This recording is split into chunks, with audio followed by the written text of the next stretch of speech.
most of it is covered by a lot of media friends I hear, and yeah, I don't think I was a very healthy eater to start off.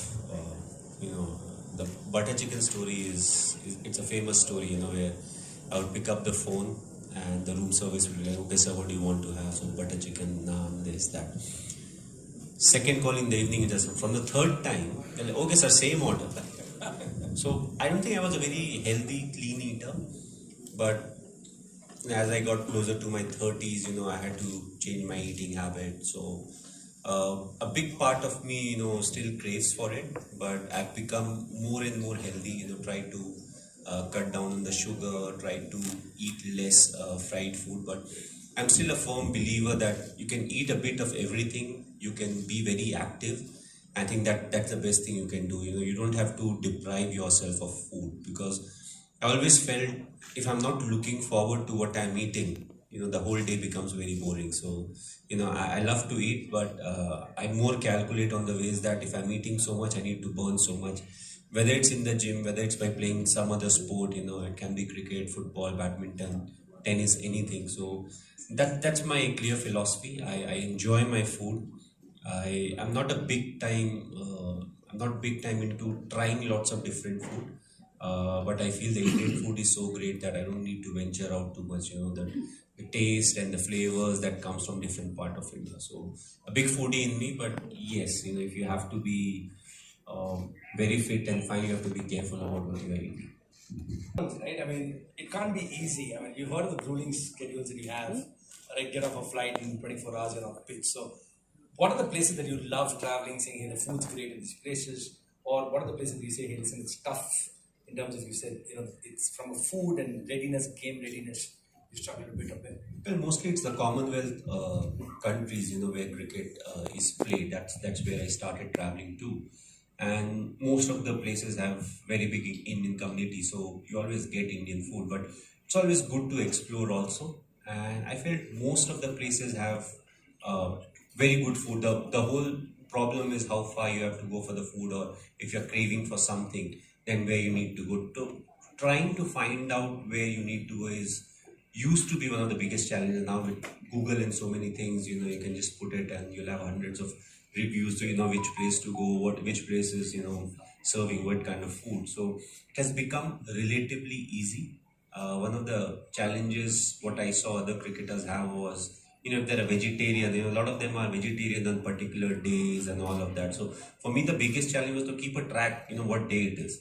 So that's why I eat 7 days a week, I eat 365 days a year, because there's no guilt feeling and, I'm supposed to be a veg on this day and that day. But overall, I think you have options. We have so many options nowadays, and how the world is also shifting towards other sources of protein, because a lot of research has been done, and what has come out is you need to eat decent amount of protein every day. You need to have good amount of protein in your meal, irrespective of whether you're a vegetarian or a non-vegetarian. So uh, that's what I try to do also. And with God's grace, with the amount of Indian community that is all over the world, I don't think we are short of good food. Trying to find out is always an issue, but that's how it is. It's interesting that you eat a protein a couple of times, right? So talk to me about that. So you said you started off with this whole thing, but in athletes and sports people today, how have you seen the awareness and knowledge of proteins and the knowledge of diet in terms of fitness change in the last so many years that you've been? I think when it comes to all these research, I've been following it for last 10, 15 years since I made my debut, which was 2004. And a lot of new research keeps popping up. Initially there was a big research done and they said, okay, this sole is the best for you to run and all of that. And every 5 years, 10 years, something new will happen. And all of a sudden, another research came and they said, bare feet running is the best you can do. So I'm like, in the last 20 years, you have been telling something else. Similarly, with food also, a lot has changed. When we started playing cricket, they were like, okay, you should have more rotis, less rice. Then completely shifted and they are like, you may be gluten intolerant, all of that, try rice, try brown rice, wild rice, all these things, millet, all of that came. But I feel one thing, that has remained throughout is the protein content because the muscles, they break down a bit every time you work out, and if the intensity is high, and then you need to supplement it, they need protein to replace the muscle. So I feel it's a big part and parcel.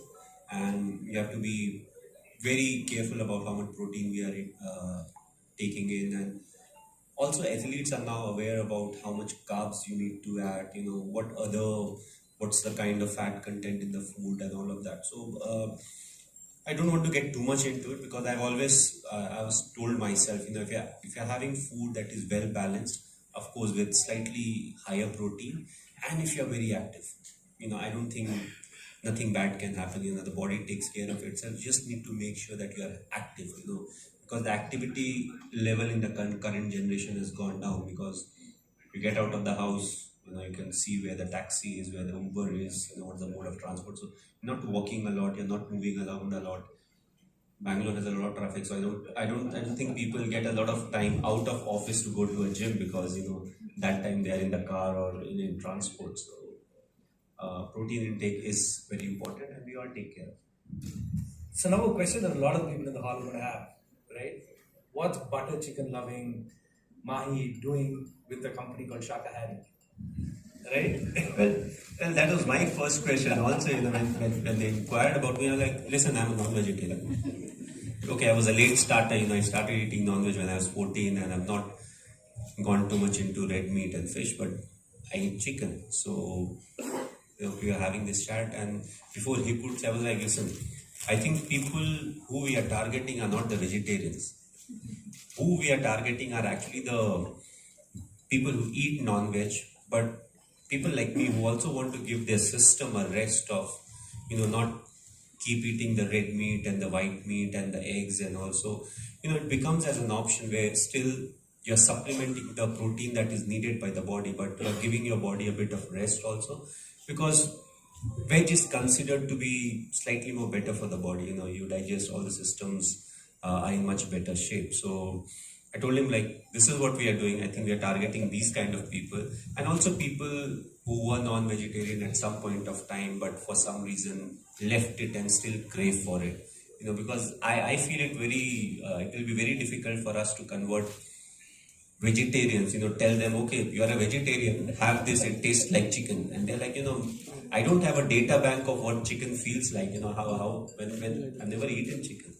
So it was interesting, but I think we were on the same page once we had a chat, and we realized, okay, this is what we are looking to do, and we want to provide people who eat non-veg, very good vegetarian options where the protein content is still very high, and the market we are, it needs to be tasty, and I feel that's what one of the emphasis was, that we want to provide snacks and foods and indulgences, that are very tasty. People should crave for it, people should come forward, and they should want it.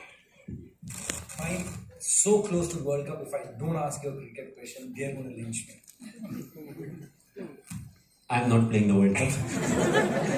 The team has already left. It's not too late though. There are still flights going on. It's just saying. No, but where do you think our chances are? I know there's been a lot of I think what we need to respect is each and every country that comes for the World Cup, they come very well prepared, and especially the shorter the format, the chances of good team or bad team beating each other is very high, because like in a test match, you get more time. In a T20 format, one individual can change the game, can literally take the game away from you, and it can happen in a matter of 15 minutes, 10 minutes, 15 minutes. So you have to be at your best. Every team prepares for it. There are like 5-6 teams who are very good. It will all boil down to how good we are on that particular day, and how well we have exploited the condition that has been provided. Other than that, when it comes to the team, it's a very nice team. They have been doing really well. So, in my mind, I'll be just like, okay, all the game days should be their days. They should be playing to 80 to 90% of their potential, and the other team also, if they play to their potential, I think will win more often than not. So, you don't want the bigger players of the opposition team, people who are big hitters or extraordinary bowlers. You don't want them to have an excellent day. That's it. Keep them in the check, and I think the result will take care of itself. On that note, Captain, thank you so much for coming. It's an absolute pleasure. I think everyone's ಹೊಸ ವಿಡಿಯೋಗಳಿಗಾಗಿ subscribe ಮಾಡಿ ಮತ್ತು bell button ಮೇಲೆ click ಮಾಡಿ.